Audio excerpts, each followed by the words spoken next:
Hi, I'm Patricia. Welcome to the 25th episode of A Breath of Song, a special day because Heidi McCurdy is joining us for a songwriter conversation. Hi, Heidi. Welcome. Hi, thank you. She just did these great jazz hands. I wish you could have seen them.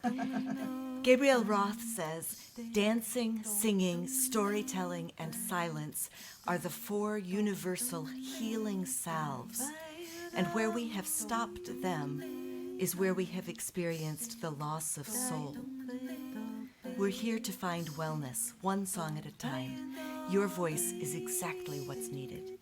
I'm coming to you straight from my home in Vermont, and Heidi, tell us where you're calling from. I'm calling from White Rock, British Columbia, Canada, which is also the unceded territories of the Semiahmoo people and the broader Coast Salish people. Beautiful. All of our voices will turn up as they are today. And no matter what, we can feel the connection to our breath and vibration in our body. Let's find how good it can feel to sing. Last week, I shared My Song is a Drop, written by Heidi. Today, Heidi will be sharing the song Inside. We'll sing it several times so it can settle inside you and you can begin to trust it as a resource. Let it move you into a state of flow. Then we get to enjoy a conversation with Heidi, and we'll close out with the song again at the end. So let's start with a good yawn stretch. Oh, maybe roll your shoulders. Oh, stretch your back. Opening up space in your body. Let yourself feel how when the air comes in, it whooshes through your whole face, nose, cheeks, throat, into your lungs. Feel it moving back out again. Let it soften your face, soften your tongue and your jaw.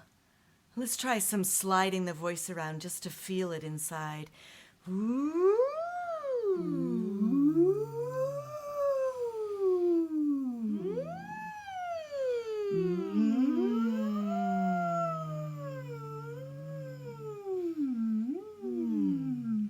Yeah, Heidi, I'll turn it over to you to share the song. Thank you so much. The song Inside. I'll start with just speaking the words so that you can have them ready. My inner child sings a while, dances in the ancient stream, a memory of all the songs that have come before. My soul has always been singing. And then we repeat that last line 3 more times. I've got my singing bowl here for a pitch reference.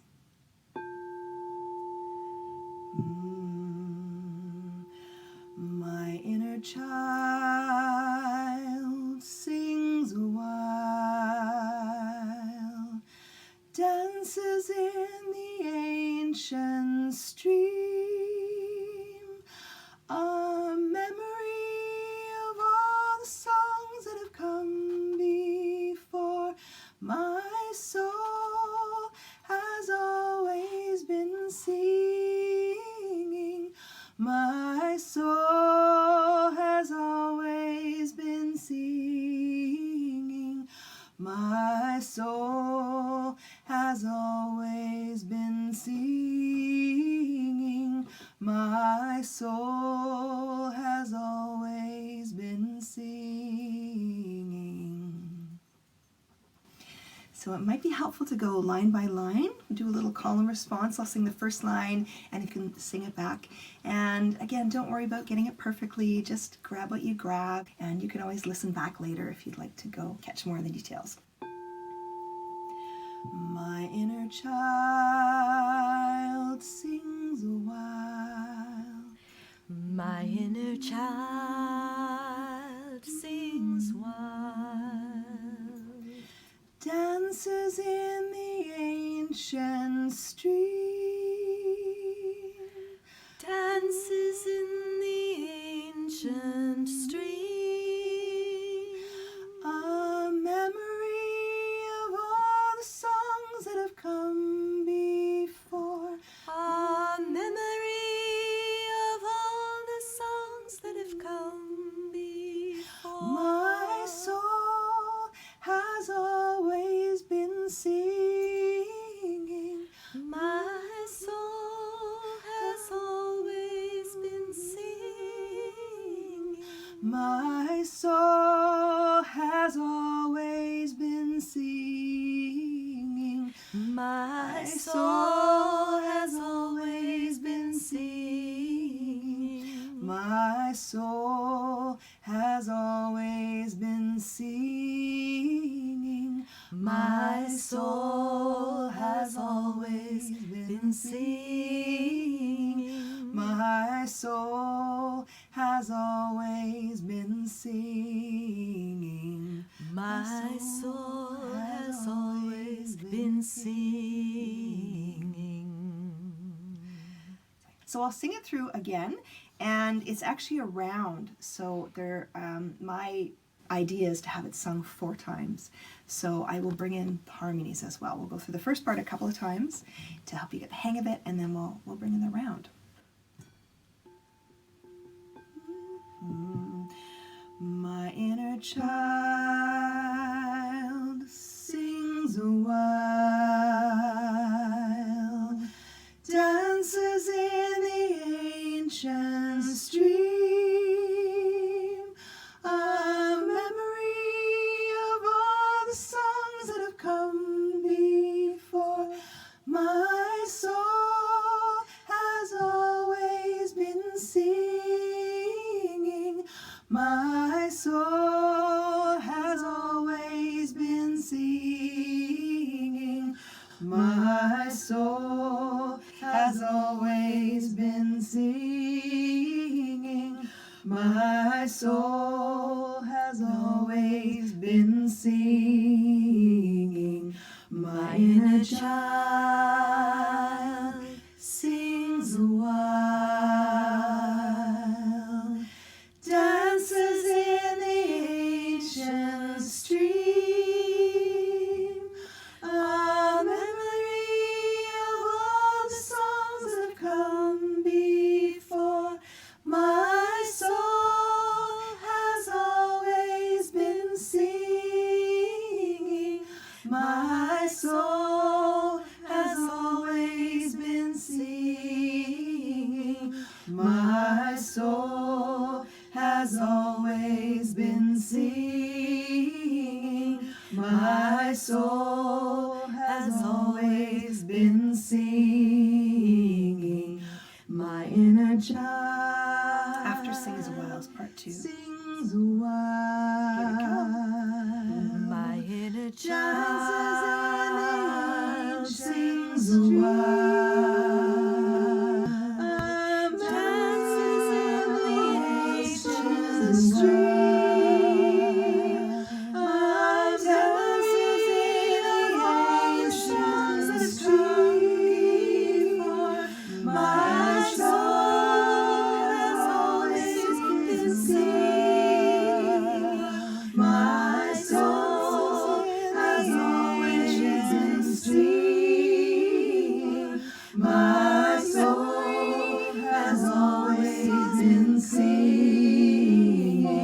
My soul has always been singing. My soul has always been singing. My soul has always been singing. My soul has always been singing. Well, that just didn't last long enough for me. Well, it's all in the looper, so we could go on and on and on. We might do a little more of it because it's just so beautiful. And part Thank of you. what I'm hoping for is that people can really settle into it. So I have a question, though, before we do it. Sure. When I heard this online, when you first sent it to me, I learned it because it's just so beautiful. Aw. And I was singing, my inner child sings wild. Ooh, I love that. It just took me to that space of how as a child I felt so connected to wildness. Yeah. And so now hearing you teach it, and you said my inner child sings a while, right? Mm-hmm. So now I'm going to have to relearn it just a slightly different way. Or maybe you tapped into what it actually is supposed to be and I hadn't realized it and now I know. It makes so much sense though. Yeah. Yeah. I actually use the word wild a lot in my voice approach and the way I share songs and with multiple meanings. So it's very interesting. And maybe that's a missing key. Could you do it again for us? Just singing it once through and then adding the looper and just one more time, the whole way through. Sure. Yeah. Okay. It's so beautiful. Oh, thank you so much. That's really sweet of you to say. And last time I felt inspired to add a fifth part. So you can sing it as many times as you want. And the thing about this song that I wanted to experiment with is that once the parts drop out, it becomes a different song. Yeah. There's a totally different thing happening at the end than the beginning. So that was an artistic experiment for me. So that's just the only reason I just did it 4 times. But we could sing it as long as we wanted to. Well, do it as long as you really feel like doing it to let it settle in. Okay.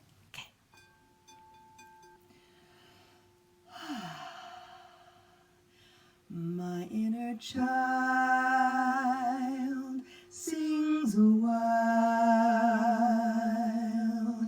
dances in the ancient stream, a memory of all songs that have come before. My soul has always been singing.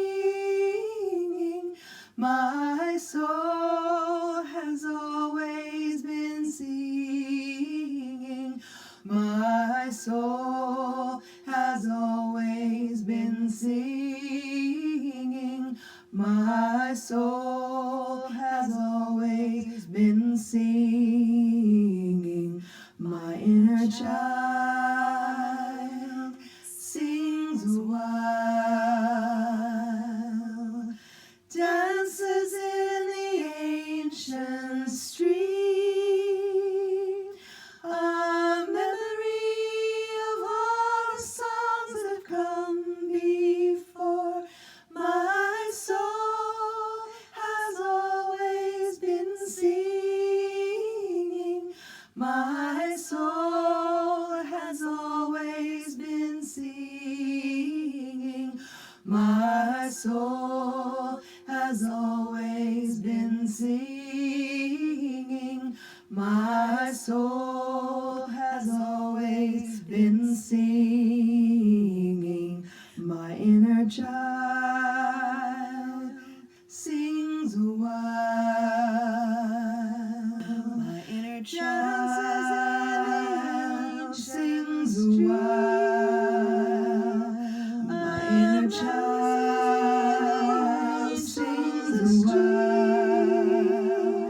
My inner child sings a while. My soul in the ancient stream. My soul has always been singing. My soul has always been singing. My soul has always been singing. My soul has always been singing. My soul has always been singing.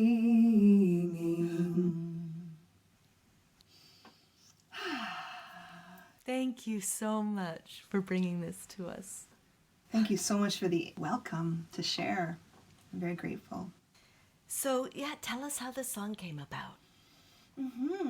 I have a very specific memory of when and how the song came about. It was a few years ago, and I was teaching singing at a summer singing camp for adults called Songroots. I don't know if you've heard of it, but Carla Mundy, she's a local goddess of song here. Runs a lot of choirs and organizes amazing singing opportunities for people. So she created this singing camp. It's a retreat specifically for people who love to sing called Songroots. And it's on this gorgeous little island in British Columbia. You take a little 20-minute ferry to get there. It's a really stunning site, and she's been running it ever since for the past, 5 or 6 years or something. Now I'm going roundabout, but the first year I went as a student, and of course dreamed of the opportunity to be able to share as a teacher there too. So then the next year I did get 2 years I got invited back as an instructor. So I taught vocal improvisation, and the second year or first, I don't, yeah, time is weird. So anyways, one of the years I taught vocal improvisation and songwriting.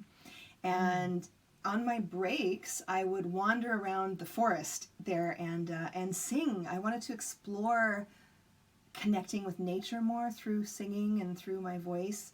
So I just allowed myself to wander and play and sing with the trees and experiment. And a lot of what we were doing was outside as well. There was this gorgeous mezzanine that we sang in, and we forayed out into this cathedral outside and sang for the trees. And so all of this music was really embodied in me, and just singing with these gorgeous, wonderful humans every day for hours and hours and hours all day long. So it was really this dreamy experience. And so I was just feeling the music strongly, and I think after one of my songwriting classes, I was all inspired and revved up creatively. This song just started coming to me.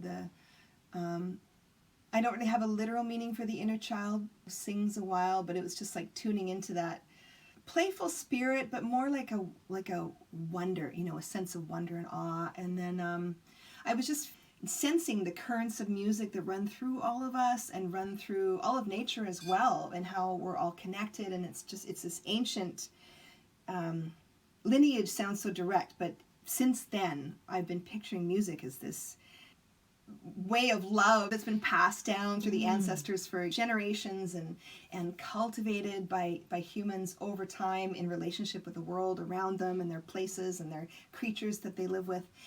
Yeah, connected with the ancientness of music and my own body as a vessel for this music to flow through.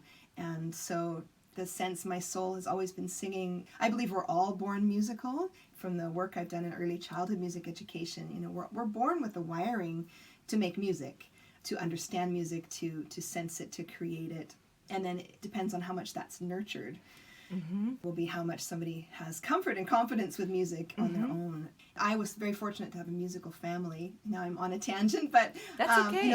Those currents, it's all related to the song. I was very fortunate to have a musical family that nurtured my musicality, and so I always knew I had music in me. Not everybody has that privilege of knowing that, but I always did know that. And so that's kind of in the song too. My soul has always been singing. Whatever my soul is beyond me, it's part of this great music that's everywhere. That's beautiful. And I love the fact that you were connecting to this playfulness as part of songwriting and as part of being open to hearing whatever songs were going to appear.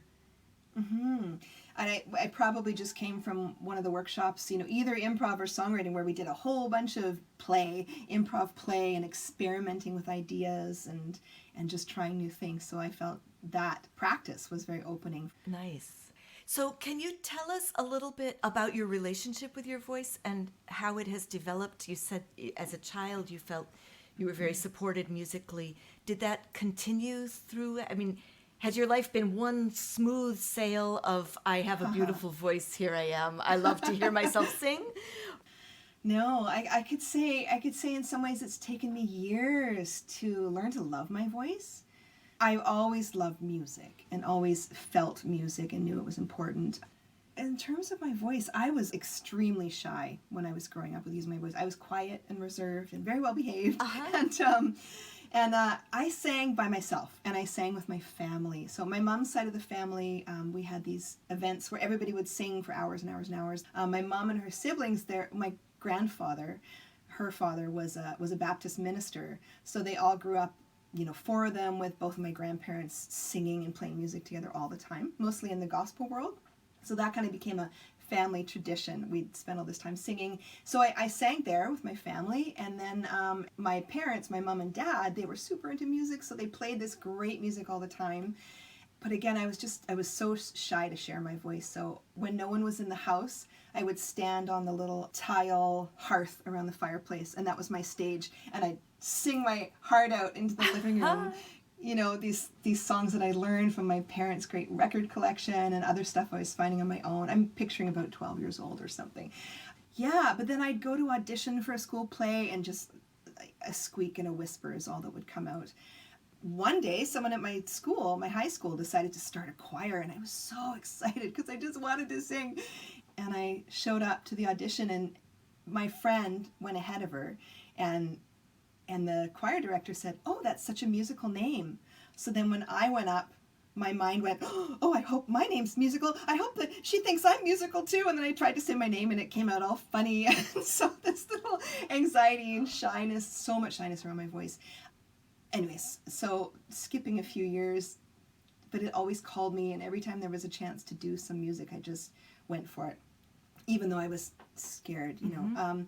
So then when I was around 19, I happened to become friends with some people through the restaurant I was working at, and they played music all the time. They'd sit and chat and just play on their instruments and noodle around, and we'd hang out all day. And so I had all these like songs, this impulse to sing coming up in me, but I held it in and I held it in and I held it in because I didn't feel comfortable or safe with my voice. And so eventually I was like, "Hey guys, can I sing with you? Can I just sing?" I went about it, yeah. And they're like, "Yeah, hello, of course you can." And so then that started this like being in a band stuff. And I fell in love with someone who, my daughter's father, and we ended up putting this band together. And so basically it was like from, I'm so scared, I don't even know if I can sing.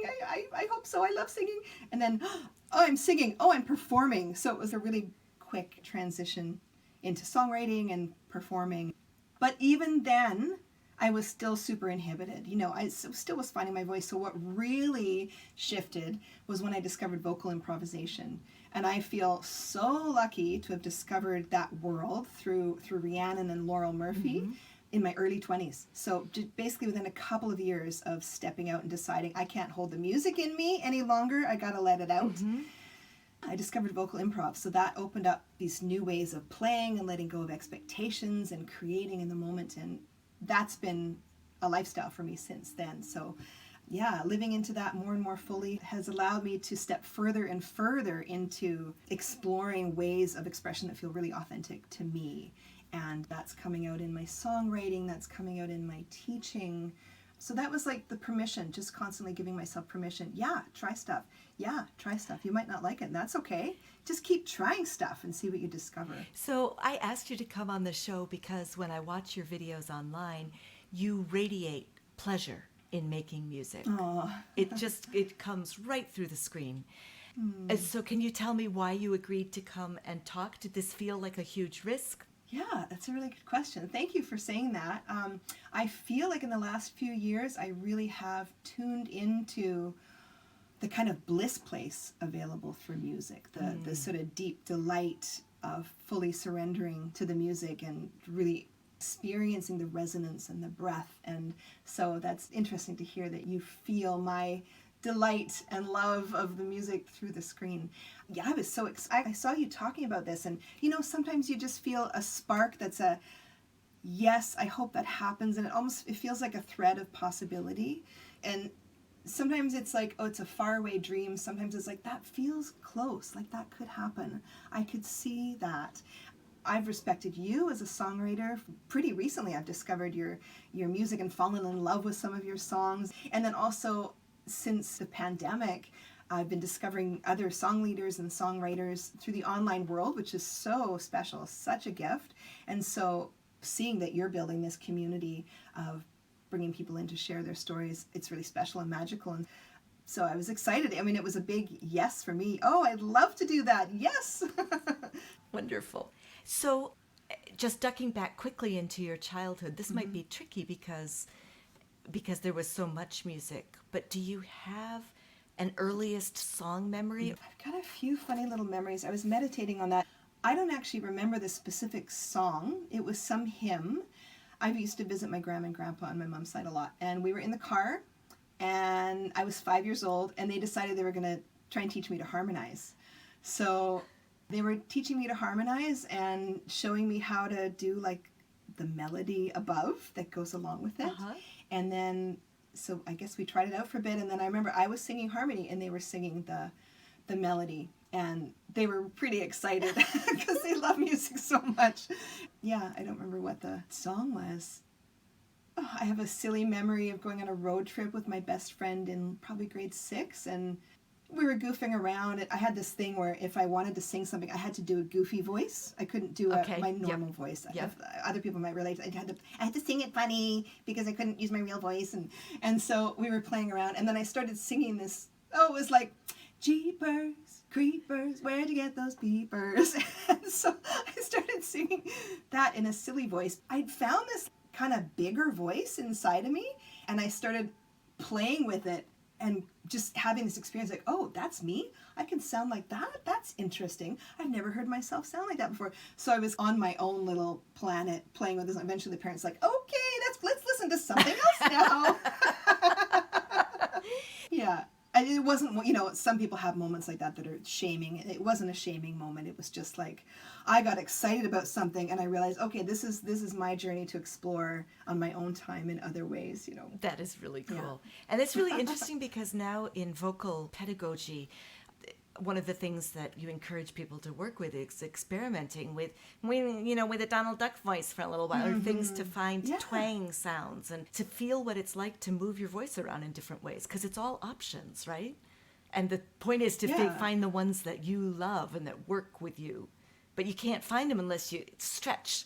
Try the weird ones. Yeah, I hadn't thought of that before, but maybe by playing in a way that felt like I was hiding my voice, I was actually exploring vocal technique in different ways to bring it out. That's the instinct of a child, hey? So this podcast is about singing for wellness. Can you tell me what singing for wellness might mean to you? It's something I've been really, really keen and curious about, and really feeling called to learn as much as I can about what that means in my own ways. So I've been studying some sound healing and also, working with expressive arts approaches to voice. I find it really interesting that there's this whole physiological response that happens when we sing. And I'll say, especially when we sing in a place that doesn't put a lot of pressure on us, because there are different physiological responses maybe that happen in a very strict sort of thing. Although for some people, that calls out their best with their voice as well, their most excitement with their voice. But there's all these physiological changes that happen when we sing. It activates our parasympathetic nervous system, also activates the vagus nerve. The parasympathetic nervous system calms the fight or flight, so we can come into a healthier, more balanced place, calmer, which is good for our immune system. It activates the vagus nerve, which there's a lot of research being done around that now, stimulating the vagus nerve. It runs from the brain down through the neck and all the way through the body. And that's showing a lot of promise in treating anxiety and depression. Scientists are even going in and directly stimulating the vagus nerve with an electrode. So we can actually do a much gentler way of stimulating that by singing, which is amazing.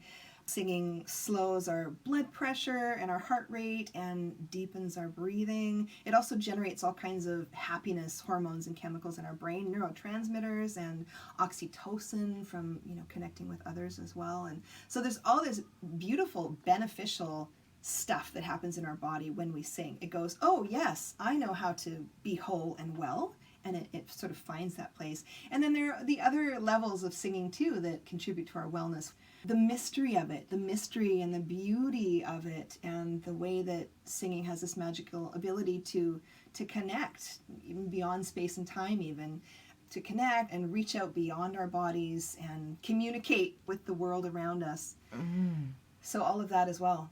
I think of it as a spiritual level, and I know that word means different things to so many different people. I think of it as that which is beyond ourselves that we can connect with.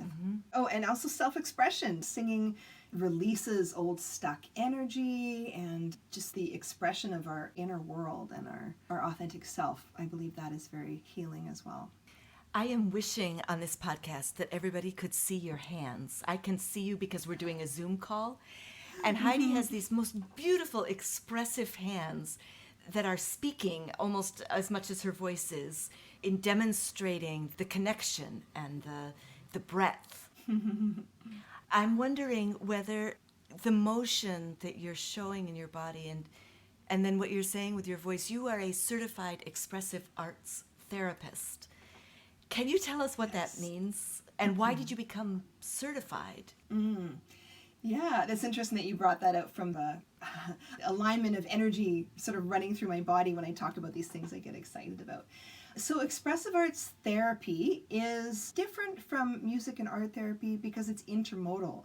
So it's not about any one particular art form. It's actually about creativity and imagination and how it can flow through different forms. So it's really about personal imagery, and also very much about exploring an idea or an image or a personal metaphor through different modalities and seeing how they amplify each other and what we can learn by kind of going in more deeply through different creative ways of exploration. What are some things that people could do with a song at home? Suppose they've just been singing with you on this podcast, so they've been singing My Inner Child Sings a While. And then what kinds of things might they do that would take that out of just a song modality and connect it with other modalities? Can you just name some examples? Ooh, yeah. That's a fun question. So, one thing, you can sing the song and you could tune into your inner experience, your somatic awareness, and see, what does it bring up for you? Does it bring up memories? Does it bring up, how does a song affect your body and your heart? And what is it teaching you about yourself? Also, I would say with a song, you can always step away from the song form. I might be going, my inner child sings a while.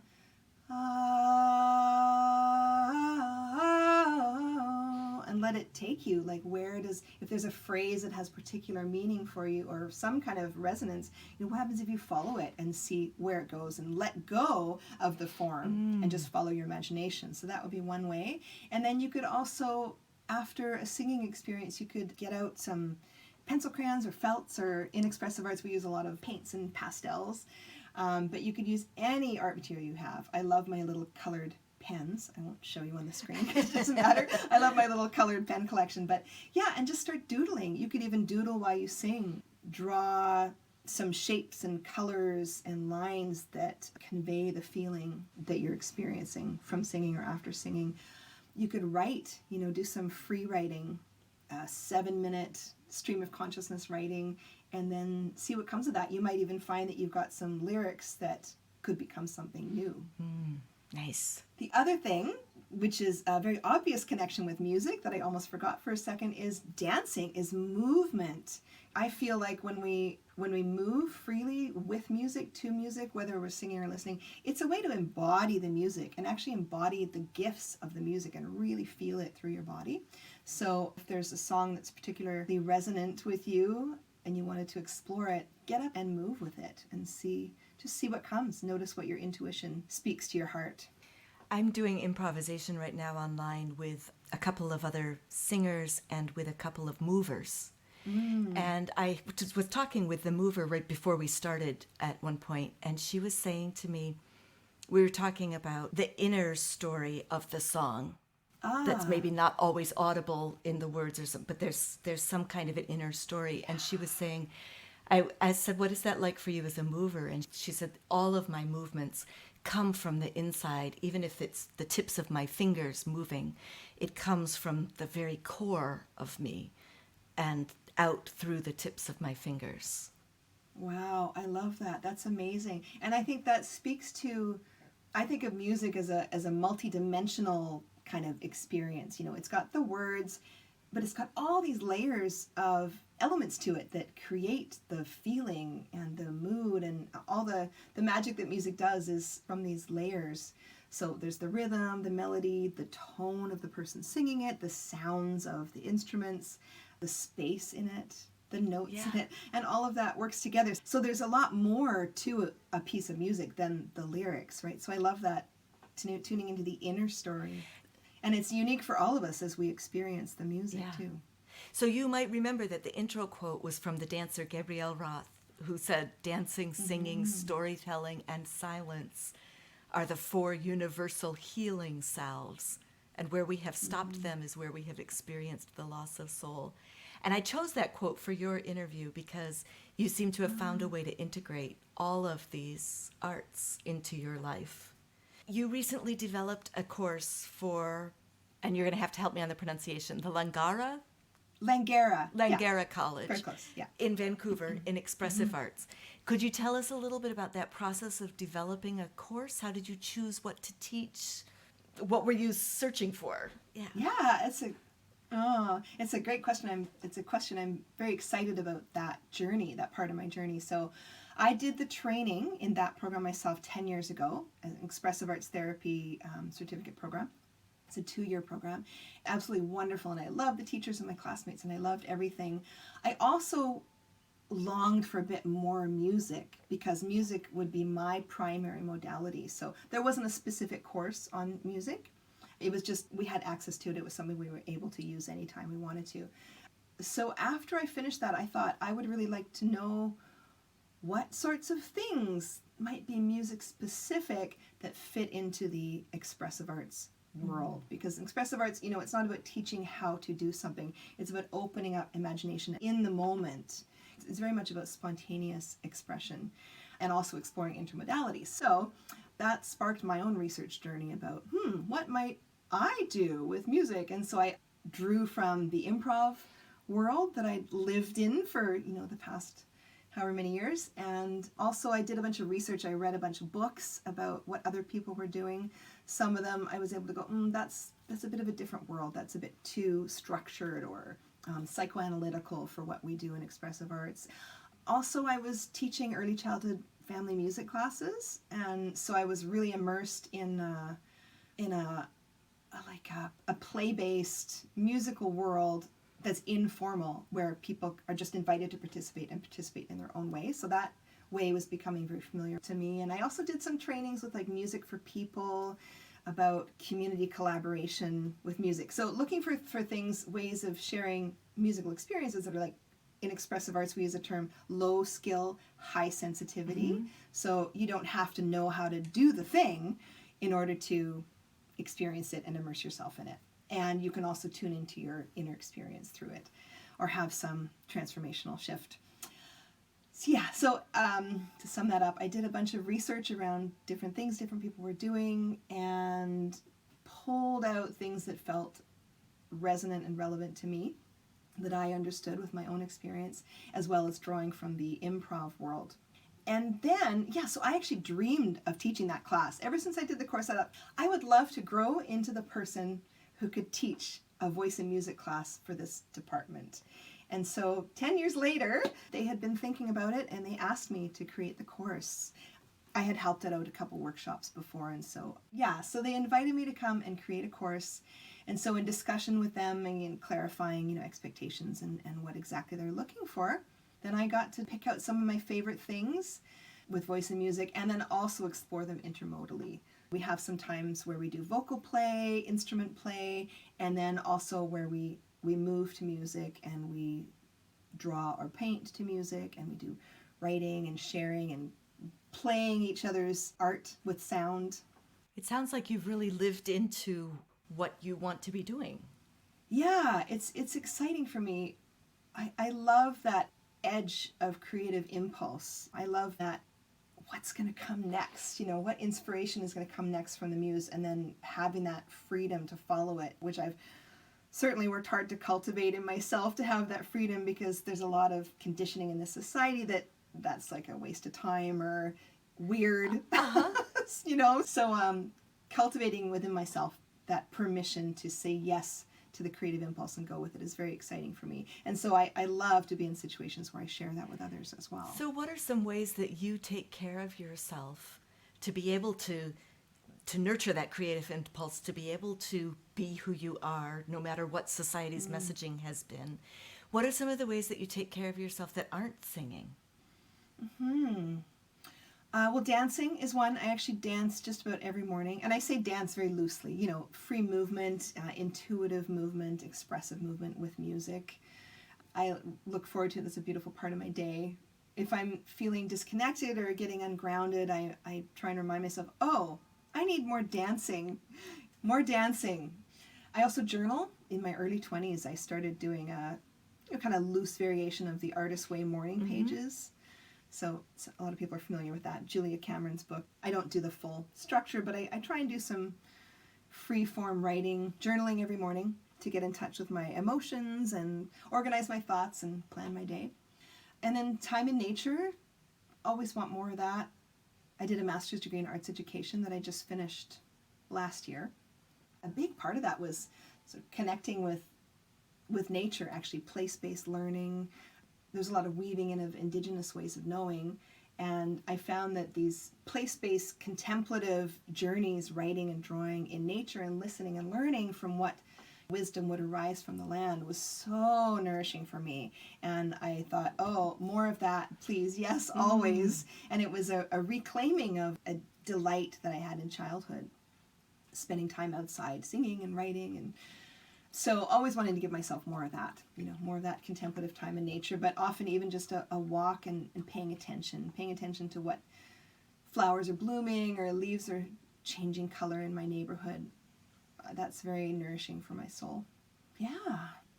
Oh, another thing that's become really important, I've learned how important it is to me in the past few years is, I'll call it sisterhood. Women's support circles, specifically. There's a format, a way of relating that it's happening in men's circles too. And, not to be gendered about it, but from what I've experienced is this way of relating where people listen and hold space for each other. And it becomes an empowering, healing, safe space. Yeah, so women's circles and unfacilitated collaborative kind of support groups holding space for each other. That's become really an important way of nourishing my soul and helping me feel grounded and connected. As well as improv. Little improv circles that I've been having online since the pandemic. Those have really, really kept me going.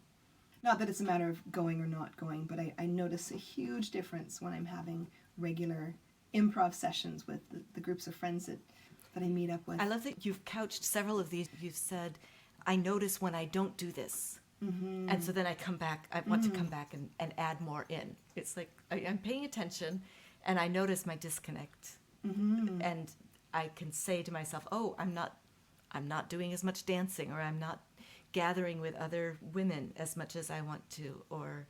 Yeah, and it helps with singing as well, too, of course. I mean, when you notice something is dragging or lacking, and it's just remembering, I have these medicines that I'm so familiar with, these ways of life, these practices that can bring you out of the funk and lift you up. And it's interesting sometimes. I might be feeling draggy and foggy, and then I'll do some singing, and I'm like, oh, there I am. There I am. I love that. Mm-hmm. We're about to go into the lightning round, but before we do, okay. I learned from a mutual friend, shout out Laurel Murphy, that your dog is named Dreamer. Can you tell us how that name appeared? Sure. When my daughter was about 9 years old, she was really into a book series called Avalon. And in this series, the protagonist was, she was part fairy and part human. So she would travel back and forth between the worlds of fairy and the humans. And she had a pet wolf named Dreamer. So my daughter always wanted a pet wolf named Dreamer. And then when she was 15 years old, I was ready to have a dog, so got her a dog for her birthday. But he's not quite a wolf. He's a little 9-pound Maltipoo. Who might think he's a wolf. Cute. Yeah, he definitely does think he's a wolf. Yeah, and then she grew up and moved out a few years later, so now he's my dog, and he gets to visit her sometimes. But the wolf's name in the book was Dreamer. And so now the dog's name is Dreamer. That's lovely. So she named him, yeah. I'll have to get the name of the author of that series from you, and we'll put it in the show notes. Great, along with some of the other things that you've referenced. Nice. So you ready for the lightning round? All right, I'm ready. Quick answers, quick questions, quick answers. What's an album that was really important to you? Stevie Wonder's Songs in the Key of Life. That is a template for all the rest of the music that happens in the rest of my life. There's something in that. It opens up to improvisation really beautifully. Yeah. Yeah. And that sense of beauty and rhythm and depth. And. Mm-hmm. What is your favorite soup? Tom Kha Gai, Thai soup, coconut milk and chicken. Yes. What is your favorite replacement curse word? The one you use when you're in the band, on the stage, and something drops on your toe and you can't say what you might say. Yeah, I've got a few little silly things. Sometimes I make them up in the moment, but one, I like to say crikey. Crikey is a really fun crikey. Or I'll make up funny sounds like flark. Flirk. I like flirk. Yeah. And then one day a friend said, "Shut the front door." And I was like, "What did you say?" She said, "Shut the front door."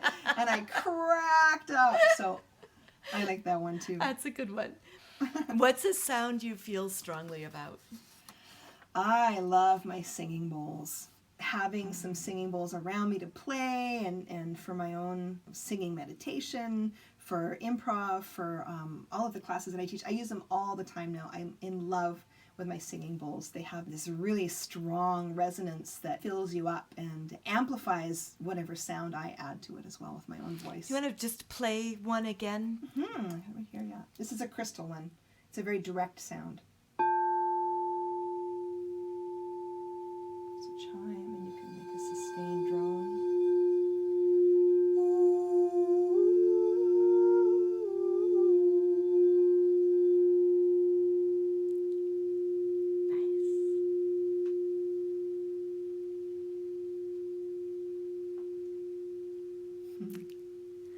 And who is an artist that you wished more people listened to?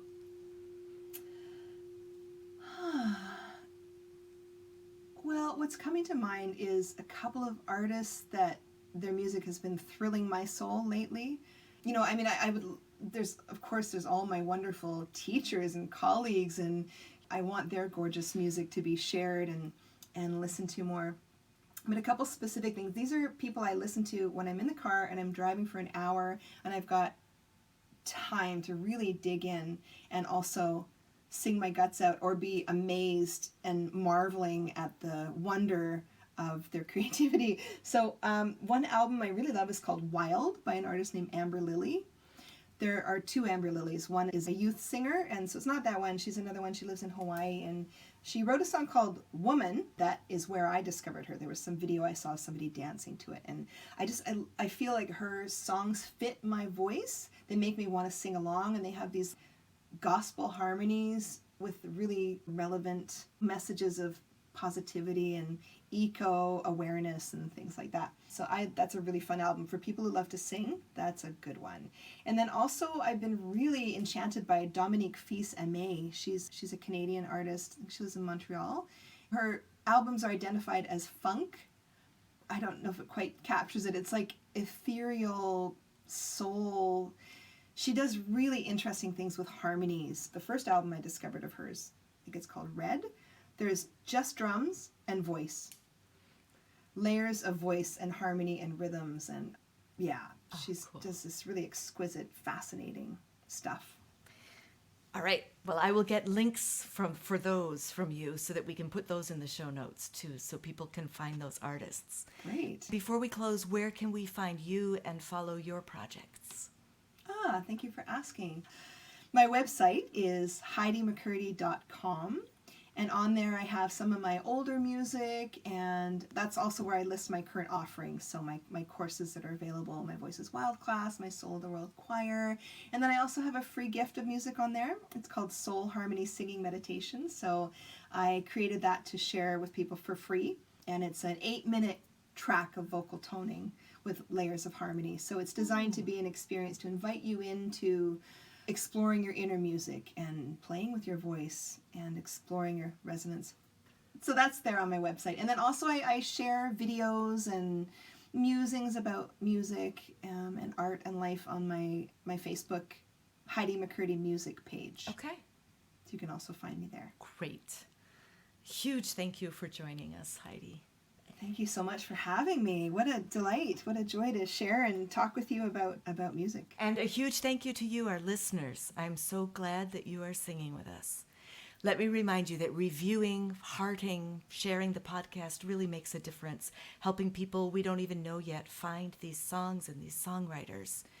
Visit abreathofsong.com to see lyrics, Patty Piotrowski's artwork, sign up to know when the next episode is released, suggest a song or a songwriter for the podcast, and leave something in the tip jar to help cover costs. Before I get paid, 25% is donated to the Jazz Foundation of America to support jazz, roots, and blues musicians in need, because their music is at the core of so much of the music that we love and share on these podcasts, and those artists have been historically underpaid and undervalued and unrecognized. Let's sing the song inside again to help our brains remember it. Now they've had a chance to kind of forget it. But of course, you can always download the episode and listen as many times as you'd like. Heidi?